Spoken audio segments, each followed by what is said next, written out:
ನಟಿಯಾದ ಪ್ರಿಯಾಮಣಿ ಇತ್ತೀಚೆಗೆ 41 ವರ್ಷವಿಗಲಾದರೂ ಸಹ ತಮ್ಮ ಯೌವನಭರಿತ ಕಾಣಿಕೆ ಮತ್ತು ಆಕರ್ಷಕ ದೇಹದ ಸ್ಥಿತಿಯನ್ನು ಅದ್ಭುತವಾಗಿ ಉಳಿಸಿಕೊಂಡಿದ್ದಾರೆ.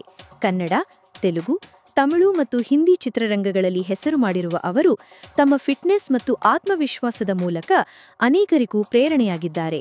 20 ವರ್ಷಕ್ಕೂ ಹೆಚ್ಚು ಕಾಲದ ಸಿನಿಜೀವನದಲ್ಲಿದ್ದರೂ ಸಹ ಪ್ರಿಯಾಮಣಿ ಅವರ ಉತ್ತೇಜನೆ ಮತ್ತು ಶ್ರದ್ಧೆ ಏರಿಕೆಯಾಗುತ್ತಲೇ ಇದೆ.